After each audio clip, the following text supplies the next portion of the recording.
어떤 분이 30여 년 만에 출신 고등학교 교정에서 동창회가 열린다는 소식을 듣고 지금까지 동창회 한 번도 안 갔는데 그 동창회에 참석을 했습니다.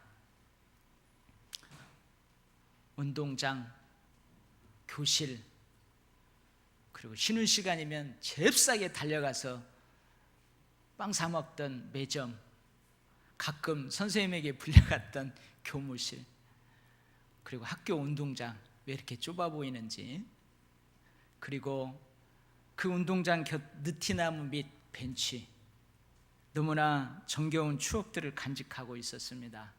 알듯 말듯한 친구들이 매우 어색했습니다. 그리고 그날 동창회를 마치고 집으로 돌아가면서 방명록에 이렇게 기록을 하고 갔어요. 알듯 말듯한 친구들이 처음엔 어색했지만 추억 속에서 그 친구들 한 사람 한 사람을 끄집어 올리며 정겨운 시간을 가졌습니다. 오늘 정겨운 친구들의 얼굴에서 세월의 흔적을 보고 갑니다. 이렇게 써놓고 갔어요. 이 사람이 오랜만에 만난 친구들의 얼굴에서 본 세월의 흔적은 뭘까요? 네? 세월의 흔적이 뭐예요? 그죠? 많이 늙었다는 거예요. 어떤 친구들은 보니까요, 머리가 휘어졌어요. 어떤 친구들은 약간 벗어졌어요.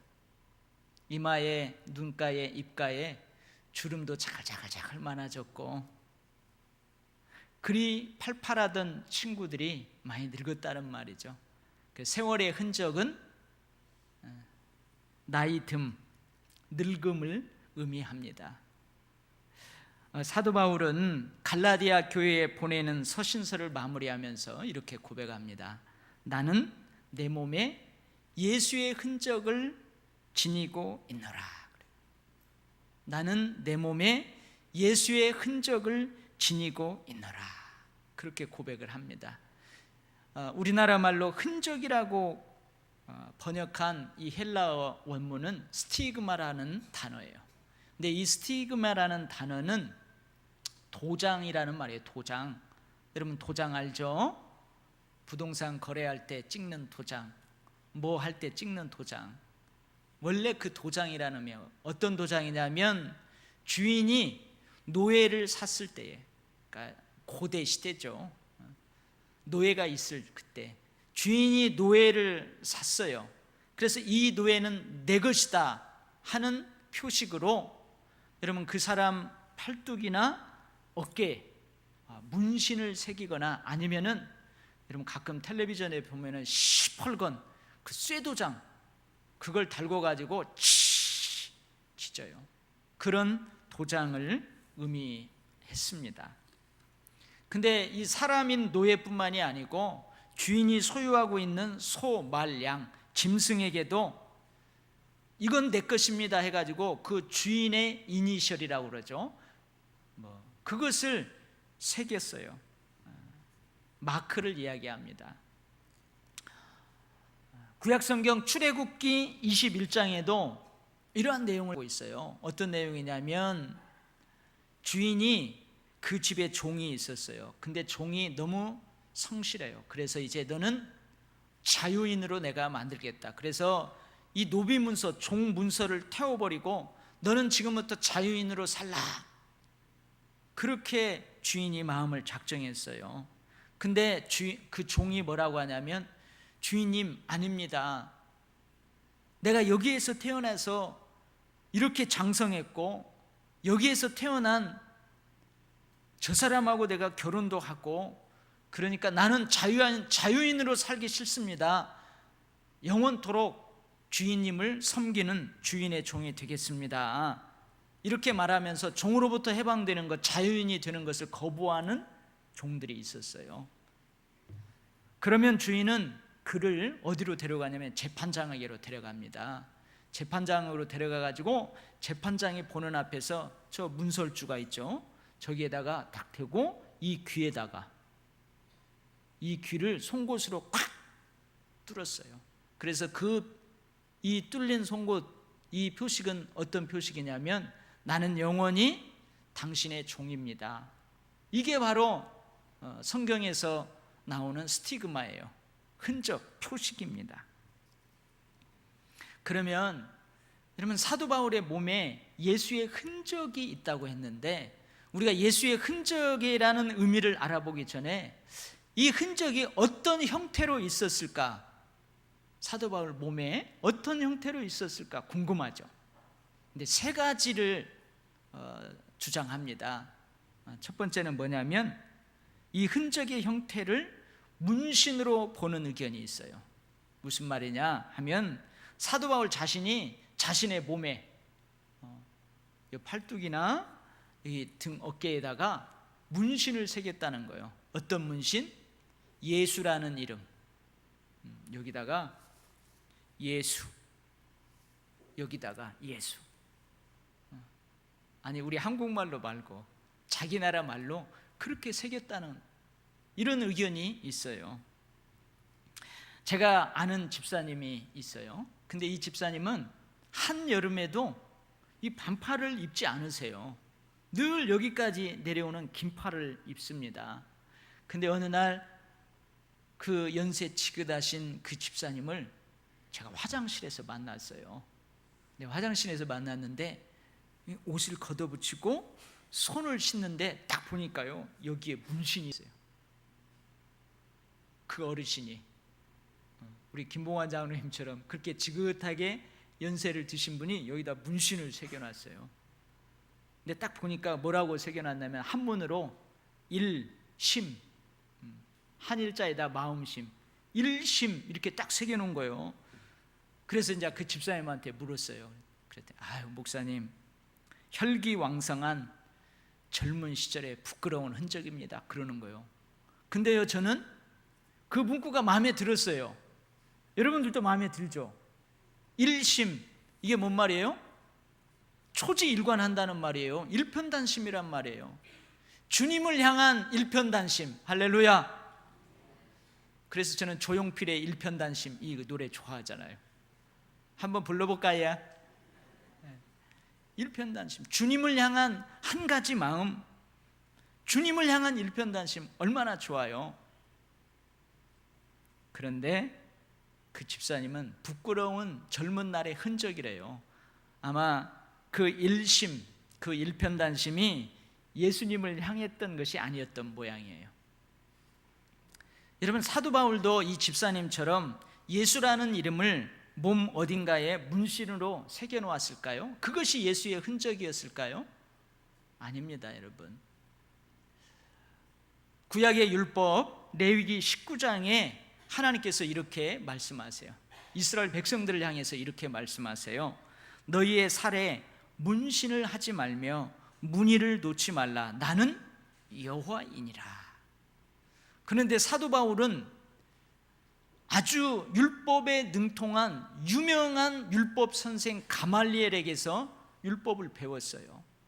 그러니까 율법을 너무나도 잘 알고 있는 사도 바울이 여러분 자신의 몸에 문신을 새겼겠어요?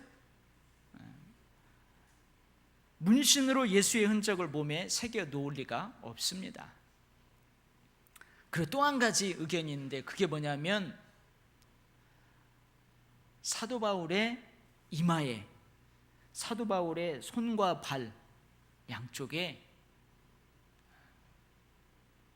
새까만 못자국이 생겼다는 거예요. 실제로 예수님께서 십자가에 못 박히실 때에 군병들이 가시면류관을 씌웠잖아요.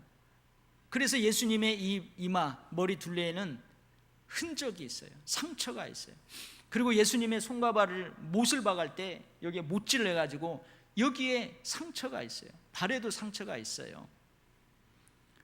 근데 사도 바울의 양쪽 손에 십자가에 못 박히신 예수님의 손처럼 못자국이 생겼다는 거예요. 여기에 몰라요, 검정색인지 흰색인지 어떤 색인지 그게 생겼다는 거예요. 사도 바울의 머리에도 예수님이 가시면류관으로 해서 예수님의 이마에 생겼던 그 상처가 여기에 생겼다는 거예요. 사도 바울이 다메섹 도상에서 부활하신 예수님을 만난 이후로 사도 바울의 이마와 양쪽 손과 발에 검붉은 색의 못자국이 생겼다. 그것이 흔적이다. 아주 신비한 현상이죠. 그래서 이렇게 주장하는 사람들은 이 흔적을 뭐라고 하냐면 성흔이라고 합니다. 성흔. 무슨 말이에요? 거룩한 흔적이라는 말이에요. 여러분, 예수님께서 예정하시고 택하시고 예수님을 진짜 믿는 사람들에게는 여러분 이마에 붉은 십자가가 생길까요? 생겼으면 좋겠어요. 하나님께서 선택하고 부르셔서 목사가 된 진짜 목사님들의 손과 발, 이마에는 여러분 붉은색 십자가가 생길까요? 생겼으면 좋겠어요. 생겼으면 좋겠어요. 왜 그래요? 예수님을 진짜 믿는 사람들을 금방 알 수 있을 테니 말이에요. 여러분 지금 여기 예배 드리고 있잖아요. 예배 드리고 있죠 지금. 이 예배 자리에 나와서 예배 드리고 있어요. 근데 여기에 진짜 예수 믿는 사람들이 있고 그냥 교회 오는 사람도 있을 수 있잖아요. 그 뭘로 표시가 된다고요? 이마에 붉은색 십자가가 쫙 나타나는. 좋겠어요. 저도 좋아요. 여러분들도 좋아요. 뭐냐면 지금 저 강단에서 설교하는 목사가, 우리 교회 담임 목사가 진짜 하나님이 선택한 목사인지 아닌지 어떻게 알 수 있어요? 손발 여기에 시퍼런 십자가가 예수님 못 박혔던 거기에 있으면은 금방 알 수 있잖아요. 할렐루야. 아멘 하세요. 그랬으면 좋겠다는 거예요. 여러분, 이러한 신비한 현상들이 일어난다면 얼마나 좋아요. 전도 안 해도 될 거예요. 아마 우리 도일교회에 이러한 신비한 현상이 일어난다고 한번 가정을 해보세요. 저에게 이마에 십자가가 생겨났어요. 여기에도 십자가가 신비한 현상이. 우리 도일교회 예배드리는 모든 여러분들에게 이러한 신비한 현상이 일어났어요. 그러면 여러분, 우리 안산에 있는 모든 성도들이 구경하러 올 거예요. 대한민국의 저 제주도에서 우리 교회 옵니다. 아니, 저 해외에서도 우리 교회 와요. 여기가 성지가 될 거예요. 성지가. 우리 교회 부흥합니다. 그래서 이러한 일이 있었으면 좋겠어요. 그러나 사도 바울의 몸에 있는 흔적을 이러한 신비한 현상으로 이해하는 것은 바람직하지 않습니다. 바람직하지 않아요. 자, 그렇다면 사도 바울의 몸에 지니고 있는 예수의 이 흔적은 어떤 형태일까요? 여러분, 영국에는 지금도 여왕이 있어요. 여왕이 있어요. 90여 세 된 엘리자베스 2세 여왕이 영국에 있습니다. 근데 우리나라에도 여왕이 있다는 걸 알아요? 있어요. 피겨의 여왕 누구예요? 김연아. 체조의 여왕 손현재. 세계 최고의 발레리나 여러분 강수진. 이런 사람들이 있습니다. 근데 언젠가 이 여왕님들의 발을 누가 사진으로 찍어가지고 인터넷에 올렸어요. 텔레비전에서도 한번 나왔어요. 그 발하고 그 예쁜 얼굴, 여왕들의 예쁜 그 몸동작하고 같이 올려놨어요. 보신 적 있어요? 네, 보신 적 있으신 분이 있어요. 근데 여러분, 무대에 섰을 때에는 전혀 드러나지 않는 그들의 발에는 굳은 살이 배겨 있었습니다. 여기저기 흉터투성이입니다. 발가락이요 막 휘어졌어요.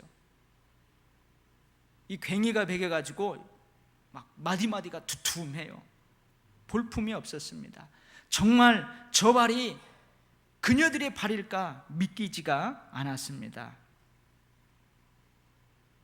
그녀들의 발이 지니고 있는 굳은 살 흉터들은, 볼품없이 휘어진 발가락은 그들이 그렇게 아름다운 몸짓을 연출하기까지 흘렸던 눈물이에요. 눈물의 흔적이에요. 연습과 훈련의 흔적들입니다. 한번 생각해 보세요. 그 흔적들은 그들이 억지로 새겨놓은 것이 아니에요. 그들이 계획하고 의도하고 인위적으로 새겨놓은 것이 아니에요. 야, 언젠가는 분명히 내가 인기를 얻으면 매스컴에서 내 발가락을 보자고 할 텐데 내가 이걸 좀 휘어놓아야지. 이렇게 휘어놓았을까요? 아, 여기 상처를 좀 내야지. 계획적으로 의도적으로 그렇게 새겨놓았을까요? 아닙니다. 여러분, 최고의 발레, 최고의 피겨, 최고의 체조, 그것을 위해 살다 보니까 그의 삶의 과정에서 생겨난 것들입니다. 흔적들은 때로는 눈에 보이기도 합니다. 그러나 흔적들은 눈으로 볼 수 없는 것도 있습니다. 여러분, 환한 미소는 즐거움, 기쁨의 흔적이에요.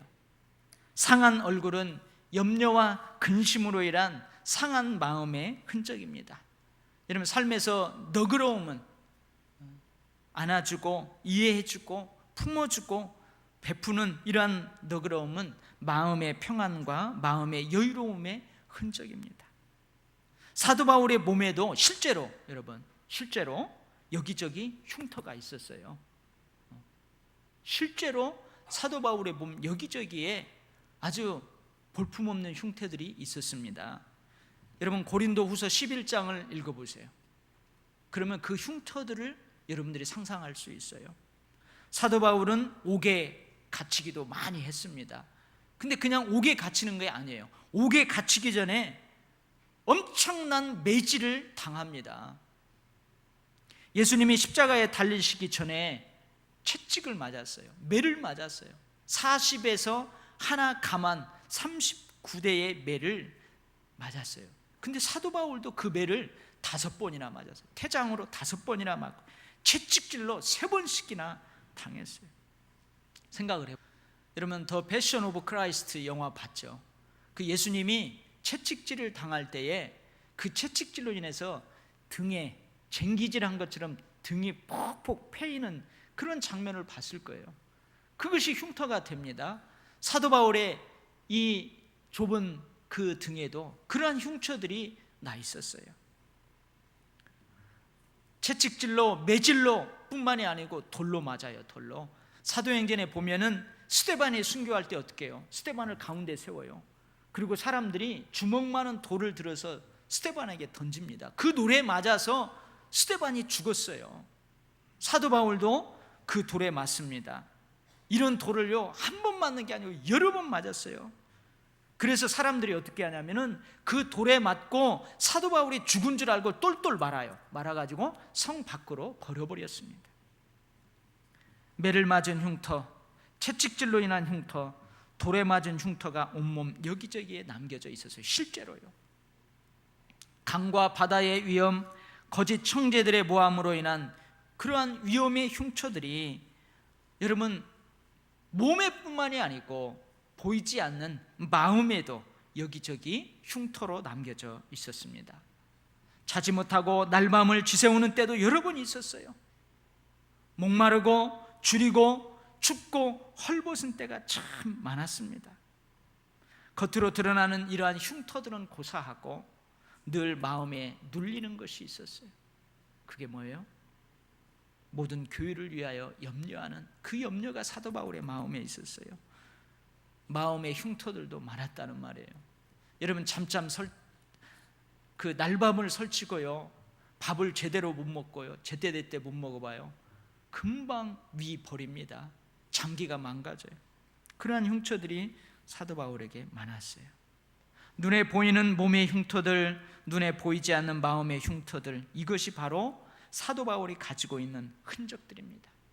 그런데 이 흔적들도 사도 바울이 억지로 새겨놓은 것이 아니에요. 사도 바울이 계획하고 의도하고 인위적으로 세워놓은 것이 아닙니다. 그래, 오늘은 내가 돌에 좀 맞아야 되겠다. 그래서 저 에베소 그 시장판에 가가지고 복음을 전하다가 돌로 딱 5대만 이쪽 맞고 이쪽에 흉터를 좀 만들어야 되겠다. 그렇게 의도하고 계획한 게 아니에요. 자, 그러면 사도 바울은 이러한 흉터들을 왜 예수의 흔적이라고 말하는 것일까요? 왜 예수의 흔적이라고 말하는 것일까요? 여러분, 가끔 텔레비전에 보면은 그 깡패들이 있어요. 깡패들이 나옵니다. 그러면은 자기들끼리 모여가지고요, 윗옷을 착 벗고 여기에 난 흉터들을 서로 자랑하잖아요.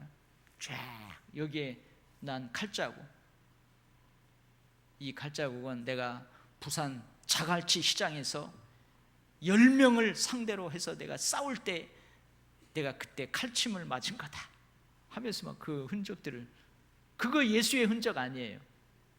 근데 왜 사도 바울은 자기 몸 구석구석에 난 이런 흉터들, 자기가 가지고 있는 흉터들 예수의 흔적이라고 말하는 것일까요? 다 알죠? 여러분도 다 알아요. 왜냐하면 예수의 이름으로 말미암아 얻게 된 것들이기 때문에 그래요. 나의 주인이신, 나의 주님이신 예수님을 위해서 예수의 종으로 살면서 얻게 된 것들이 있기 때문에 그래요. 예수 그리스도의 십자가의 복음, 예수 그리스도가 주인이신 그 교회를 위해서, 하나님의 나라와 하나님의 백성을 위해서 예수님만 바라보는 삶을 살면서 얻게 된 것들이기 때문에 그래요. 내 마음을 온전히 예수께 드림으로써 얻게 된 것들이기 때문에 그것을 예수의 흔적이라고 하는 거예요. 사도 바울은 예수님 때문에 기뻤어요. 사도 바울은 예수님 때문에 감사했어요. 예수님 때문에 십자가의 고난의 길을 뒤따라가면서도 그 고난의 길을 마다하지 않았어요. 사도 바울은 또 하나의 흉터, 또 하나의 흔적이 생길 때마다 나는 예수 그리스도의 남은 고난을 채우느라 고백하며 기꺼이 그 고난에 동참했습니다. 고난과 죽음의 자리에서 그 자리에 기꺼이 나가셔서 고난과 죽음을 온전히 감당하고 그것을 이기시고 예수님께서 부활했던 것처럼 자신도 생명의 부활에 참여할 것을 믿고 기꺼이 그 자리로 나아갔습니다. 항상 예수의 죽음을 몸에 짊어짐은 예수의 생명이 또한 우리 몸에 나타나게 하려 함이라, 이 믿음으로 기꺼이 예수를 위해 살았습니다. 여러분에게 희생과 섬김이 있습니까? 여러분에게 사랑이 있습니까? 여러분에게 눈물이 있습니까? 예수님을 위한 희생, 예수님을 위한 사랑, 예수님을 위해 흘리는 눈물, 그것이 예수의 흔적이 되는 것입니다. 그것이 예수의 흔적이 되는 거예요. 사도 바울은 자기 몸에 있는 이 예수의 흔적, 이 흉터들, 이 모든 것이 모든 사람들에게 그리스도의 향기가 된다고 말합니다. 나의 사랑, 나의 희생, 나의 눈물이 그리스도의 향기가 된다는 거예요. 이 예수의 흔적이 그리스도의 편지라고 말합니다. 혹시 여러분들 가운데 아우라라는 단어를 들어보셨어요? 아우라. 이 아우라라는 단어는 우리나라 말이 아니에요. 그리스어입니다. 그게 뭐냐면은 광채라는 단어예요. 광채, 후광. 그래서 여러분 가끔 그 미술 작품들을 보게 되잖아요. 예수님을 그린 그 그림을 보면은 예수님의 얼굴 주위로 이렇게 달 모양으로 동그랗게 해가지고 여기를 밝게 빛나게 그리는 그런 그림들 봤어요? 봤죠. 이 뒤에 광채, 원으로 생긴 그 광채, 그게 아우라예요. 아우라. 근데 이 아우라라는 단어를 독일의 철학자인 발터 베냐민이라는 사람이 예술 이론에 이 단어를 차용합니다. 그게 뭐냐면 예술 작품에도 보면은 진짜가 있어요. 진품이 있어요. 그리고 또 모조품이 있어요. 복사품이 있다고요. 근데 모조품에서 그 품에서는 절대 원본에서 느낄 수 있는 그런 뭔가를 느끼지 못한다는 거예요. 즉 원본에는 모조품이나 복사품에서 느끼지 못하는 어떤 품격과 분위기가 있다는 거예요. 이것이 아우라입니다. 아우라. 그래서 이 아우라는 이제는 넓게 사용되어지는데 어떤 사람 또 어떤 장소에 서려 있는 독특한 범상치 않은 기운, 그 분위기, 영적 기운을 말합니다. 여러분 가끔 그러죠. 야, 저분에게서는 카리스마가 느껴져. 왠지 저분하고 같이 있으면은 나도 모르게 거룩해져. 그런 게 있죠. 뭔가 그 사람에게서, 그 장소에서 풍겨져 나오는 영적 기운, 범상치 않은 어떤 기운, 여러분 그것을 아우라라고 그래요. 이처럼 예수의 흔적을 가지고 살아가는 사람의 삶에는 그리스도의 향기가 있다는 거예요. 여러분 가끔 일주일에 한 번 만나는 사람이 있어요. 근데 그 사람은 매일 아침에 나올 때마다 향수를 뿌려요. 그 향수를 뿌리기 때문에 그 향수에 이미 면역이 되어 있어요. 그래서 내가 지금 향수를 진하게 뿌렸는지 얼마 안 뿌렸는지 그걸 잘 모릅니다. 근데 일주일 만에 만나잖아요. 내가 그 사람을 만나면, 그 사람 가까이 오면요, 그 사람에게서 그 향수가 쫙 나요. 향기가 나요. 오늘 또 제 방에서 딱 나오는데 아침에는 모기향이 났었어요. 교회에서. 왜냐하면 우리 그 모기가 많거든요. 모기향을 피웠거든요.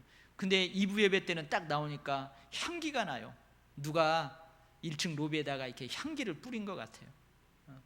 이런 것처럼 여러분, 예수의 흔적을 가지고 살아가는 사람 가까이 가면 예수의 향기가 난다는 거예요. 그들의 삶이 그리스도의 편지가 된다는 말입니다. 마치 아우라처럼 말입니다. 예수 그리스도의 향기가 풍겨나는 거예요. 예수 그리스도가 밝게 빛나는 거예요. 그렇습니다. 누군가에게 예수의 흔적이 있다는 말은 그 사람은 예수와 동행한다는 말입니다. 예수 그리스도가 그 사람 안에 있고 그 사람이 예수 그리스도 안에 있다는 말입니다. 나는 예수를 위해 살고 예수는 나를 위해서 산다는 말입니다. 그래서 세상은요, 우리들이 지니고 있는 예수의 흔적, 희생과 사랑과 눈물을 통해서 예수의 사랑을 봅니다. 그래서 세상은 우리 교회가 가지고 있는 희생, 사랑, 눈물, 이 예수의 흔적을 통해서 하나님 나라를 봅니다. 그러니 우리 몸에 지니고 있는, 우리 교회가 지니고 있는 예수의 흔적은 그리스도의 향기요, 그리스도의 편지인 것입니다. 이 갈라디아 교회에 유대 율법주의자들이 있었어요. 지난주 설교할 때 제가 언급했죠. 이 갈라디아 교회 안에 있는 유대 율법주의자들, 그러면서도 그리스도인들이에요. 그들은 뭘 자랑해요? 할례의 흔적을 자랑합니다. 할례의 흔적을 자랑해요. 근데 여러분, 사도 바울도 역시 유대인입니다. 그렇기 때문에 사도 바울도 난지 8일 만에 할례를 받았어요. 그러니까 사도 바울에게도 뭐가 있어요? 그들이 자랑하는 할례의 흔적이 있어요. 그런데 사도 바울은 그 할례의 흔적을 자랑하지 않습니다. 예수의 흔적을 자랑합니다. 그들은 자신의 의로움을 자랑합니다. 많은 소유, 많은 자랑들 모두 자기의 의로움 때문이라면서 자기 자랑을 합니다. 받을 자격이 있대요. 자기 공로를 자랑합니다. 그러나 사도 바울은 자격 없는 나를 사랑해 주신 예수의 흔적을 자랑합니다. 나를 지키시고 인도해 주시는 예수의 흔적을 자랑합니다. 예수의 종으로 살다가 받은 상처들, 흉터들, 고난과 고통들, 예수의 흔적을 자랑합니다. 할렐루야. 간밤에 눈이 소복히 내렸어요. 아침 일찍 나가봤더니 무언가가 그 눈길 위로 지나갔습니다. 여러분, 무엇이 지나갔을까요? 뭘 보면 알아요? 발자국을 보면 압니다. 개가 지나갔어요. 고양이가 지나갔어요. 그러면 짐승의 발자국이 흔적으로 남아 있습니다. 사람이 지나갔어요. 그러면 사람의 발자국이 흔적으로 남아 있어요. 누군가 자전거를 타고 그 눈길을 걸어갔어요. 그러면 그 자전거 발자국이 흔적으로 남아 있습니다. 여러 존재들이 우리의 삶에 흔적을 남깁니다. 여러분, 동물은 무슨 흔적을 남긴대요? 가죽이라는 흔적을 남긴대요. 사람은 자기 이름을 흔적으로 남긴대요. 여러분, 사탄은 무슨 흔적을 남기려고 할까요? 죄의 흔적을 남기려고 합니다. 성령님은 예수의 흔적을 남깁니다. 사랑하는 우리 도열교회 성도 여러분, 오랜만에 30여 년 만에 동창회에 간 그 사람이 정겨운 친구들의 얼굴에서 세월의 흔적을 보았습니다. 예수를 믿고 살아가는 우리들, 예수를 믿고 살아가는 우리들, 직분을 받은 우리들, 먼 훗날, 아니 지금 우리들의 삶에서 예수의 흔적을 보아야 하지 않겠습니까? 여러분, 세월의 흔적 뒤에 예수의 흔적이 아우라처럼 딱 빛나고 있어야 되지 않을까요? 시편 68편의 내용은 다윗의 기도입니다. 다윗의 기도예요. 거기에 다윗의 간절한 소망들이 나와 있어요. 기도의 제목들이 나와 있어요. 근데 마지막 부분에서 다윗이 하나님 앞에 이런 기도를 올려드립니다. 어떤 기도를 하냐면, 하나님 내게 은총의 표적을 보여주세요. 하나님 내게 은총의 표적을 보여주세요. 무슨 말이에요? 하나님께서 나를 사랑하신다는 표적을 보여주세요. 하나님께서 나를 지키시고 인도하시고 나를 축복하신다는 그 간증거리를 내 삶에 보여주세요. 그래서 나를 대적하는 사람들이, 저 사람은 하나님이 사랑하는 사람이다, 저 사람은 하나님이 지키는 사람이다, 저 사람은 하나님이 축복하는 축복의 사람이다, 그것을 알 수 있게 나에게 은총의 표적을 보여주세요. 그런 기도를 합니다. 제가 우리 새벽에 이 말씀을 보면서요, 제가 이것을 기도의 제목으로 삼았어요. 하나님, 저에게도 은총의 표적을 보여주세요. 하나님, 우리 교회에도 은총의 표적을 보여주세요. 우리 교회 푸른 초장에서 들어가며 나가며 영의 양식을 얻는 모든 양머리들, 모든 권속들에게도 이 은총의 표적을 보여주세요. 할렐루야. 오늘 우리는 이렇게 기도하면 어떨까요? 하나님, 주님, 내 몸에 예수의 흔적을 지니고 살게 하옵소서. 하나님, 예수의 흔적, 은총의 흔적으로 말미암아 아우라가 우리의 삶에도 있게 하옵소서. 여러분, 이 기도를 오늘 이 시간 설교 들으면서 하나님 앞에 올리면 어떨까요? 사랑하는 우리 도율교회 성도 여러분, 예수의 흔적, 은총의 표적으로 말미암아 여러분의 삶에도 광채, 아우라가 느껴지는 그런 복이 있기를 간절히 바랍니다. 아멘. 기도하겠습니다. 하나님 아버지,